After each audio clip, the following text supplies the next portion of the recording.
So the first thing that we will do, we will be preparing our soil for our seedling for the cucumber and eggplant, no. Ang una natong pagabuhaton mao ang pag-andam sa yuta para sa tuwa nga seedling sa pipino og sa talong.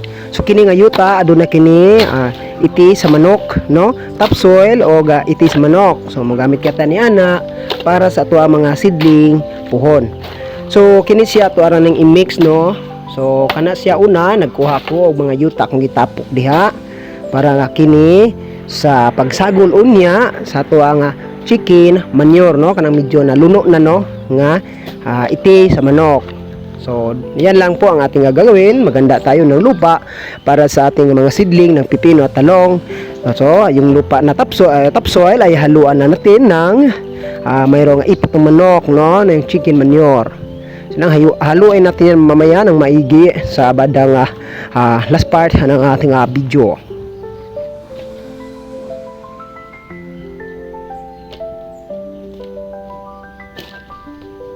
So tayo ay matyaga nga nag-iipon ng lupa, no. We are patiently gathering soil para sa ating mixing mamaya. So yan lang, no. So ninana na siya antos lang sa atong kinabuhi, lahotay gamay, pasensyo, pailab og kanang pag-antos, no. Magantos na gamay, magpailob kita, magpasensya. So we will be struggling for this. We'll have a patience and courage and our perseverance to do these things in our lives. So slowly but surely naman. So yan lang ating gagawin na naratong himuon. That's the thing that we will do for now.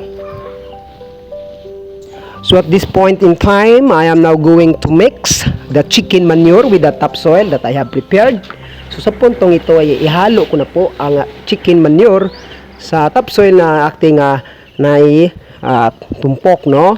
So sa puntong karon ato nang isagol ang chicken manure sa yuta nga ato ang natapok para kini balanse, no, ang pagka ayang ratio, no, dili siya malad-an sa iti sa manok kay kinisab na pagka init og pagka medyo acidic o masubrahan. So kana ato ang paningkamata na mahalo jud pag-ayo ang ato ang chicken manure, no. So we will very be carefully to do this para naman mahalo ng maigi ang ating chicken manure sa lupa.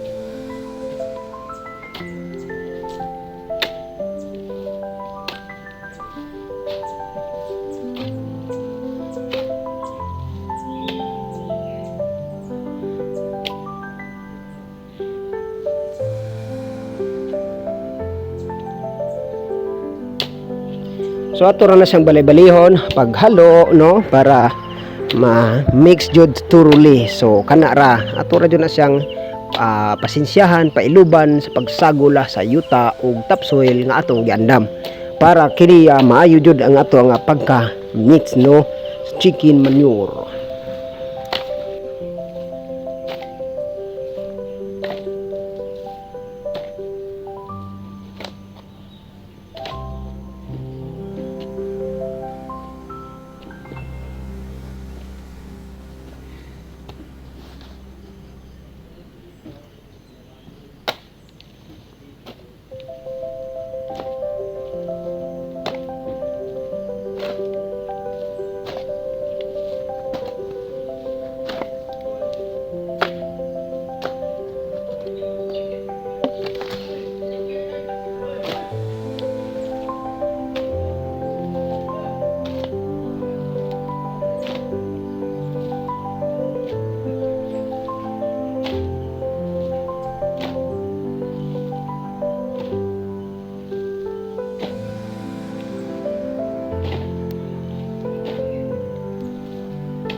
So ninanara guys ang ato ang pagmix para masagol jud pagayon no. So we can thoroughly mix the topsoil and the chicken manure.